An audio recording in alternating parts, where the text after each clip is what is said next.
Brace yourself for a night of action-packed, adrenaline-filled slams and smashes as former WWE champions collide for a once-in-a-lifetime ultimate fan experience. This is former WWE Raw and SmackDown superstar John Henry. MVP Carlito. Daily Entertainment and Midas Promotions proudly brings World Wrestling Fan Experience. I'm Chronix, and this is Crystal from the most extreme wrestling. And this is your John Morrison weekly update. John Morrison made a ominous tweet. He tweeted the one letter, H. And H can only mean one thing. Heresy. We all know what heresy means. TNA. But on a serious note, John Morrison has been much more active in his Twittering and posting of pictures and interaction. Not much, but he actually has been posting a thing or two, so that's great. Thing or two. John Morrison. He was backstage at the Wrestle Reunion, so that was awesome. That is awesome. He respects pro wrestling. That is true. He did not get involved. He didn't get involved, you know, but he was backstage, hung out with the guys. I think that's pretty cool. Yeah. So, before the Royal Rumble, there was all the speculation that John Morrison could be one of the entrants. Why? Well, because The Miz was number one, and we all knew he was going to go against Alex Riley and R-Truth, so everyone thought, well, John Morrison could come out. And I didn't think that. Well, yeah. I mean, as we plainly said, he ain't going to be there. And guess what? He wasn't. He wasn't there, because he doesn't work there, and there wouldn't really make any sense for him to be there at all. It's true. But the Royal Rumble happened. John Morrison was not there, but he was not forgotten. It's true. Because when Kofi Kingston did his handstand, John Morrison trended on Twitter. Exactly. It's pretty awesome. Because everyone misses him. It's a sad day. Oh, no. And it appears now that Kofi Kingston has now replaced John Morrison in the spot that he's had in the past two Elimination Chamber pay-per-views, which is just sad. You can't... It's a weak replacement. It kind of is. I like Kofi, but... I do too, but he's not John Morrison. That's true. February 4th, that is nearing very soon, and that's the WWF this Saturday. FX event. That's right. Yeah. He's going to be facing Shelton Benjamin, like we said. Shelton Benjamin from Texas. That's right. Just like us. All right. So that's awesome. And you can see this on iPay-Per-View for $14. So what is iPay-Per-View? How is it different from regular pay-per-view? Well, it's on the internet. And it's $14 instead of like... the I. Yeah, it's not a Macintosh reference. Oh, okay. Sorry, a little slow now. But we don't have to be in the Philippines to see it. We can watch it on iPay-Per-View if you was to do that. Now, March 23rd. What time is it? That, I don't know, but it will be done in the description. It's going to probably be at a weird time since it's held in the Philippines. That's true. I don't know. They're like 12 hours away from us or something. I mean, a lot. It's like a big difference. I feel like when I'm like ready to go to bed, they're like eating lunch. Yeah.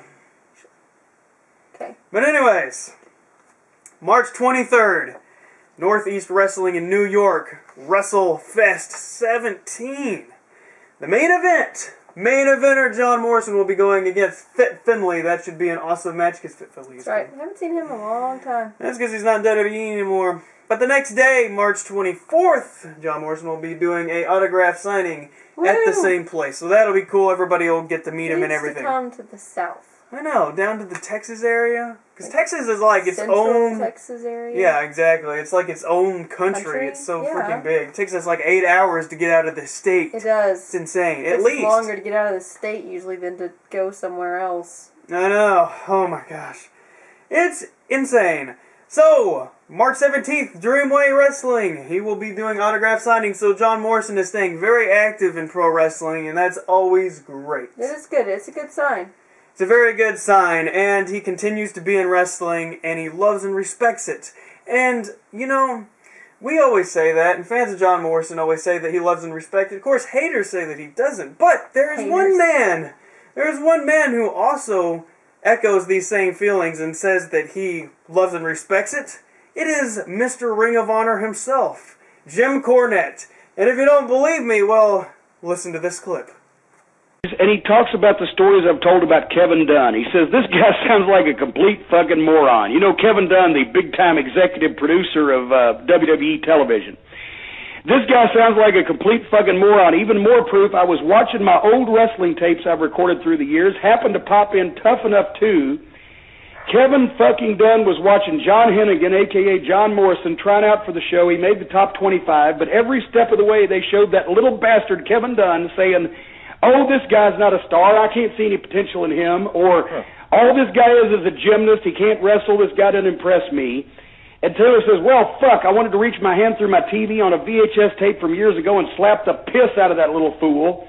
Long story short, Morrison got cut. 1 year later, he comes back, wins the fucking show, and I will put in parentheses, goes on to train at Ohio Valley Wrestling under Jim Cornette and Danny Davis, and now is one of WWE's only successful Tough Enough winners and most popular stars right now. So from Taylor, a big fuck you for Kevin Dunn. Thank you, Taylor, for writing in with what everybody already knows. With that being said, what's your thoughts on John Morrison as a performer? And the same question I guess I can ask you, do you think he has what it takes to be a top guy in WWE one day? I think he does because, you know, I know this kid. He's a kid that has some passion for the wrestling business. And yes, he was a gymnast when he first got started in the business. And he came to OVW and he was doing all the flips and flops and flying. And, you know, great athlete, but it didn't register. It wasn't believable. It wasn't real. And we toned him down and we petted him and polished him up a little bit, and he became able to talk. And he upped his game in the ring, and now I think, you know, he's an example of a young guy. He's not that big, but he's tall, he's rangy, he's got the body, but he's a young guy that can bring a young, fresh outlook to professional wrestling. He can still get the job done in the ring, he looks good, he can talk, he's got a great personality. John Morrison, I think, is a top guy. Of course, I know that his name is a rib on the doors, but nevertheless, that's because of, you know, the people in the WWE that live in the 60s still.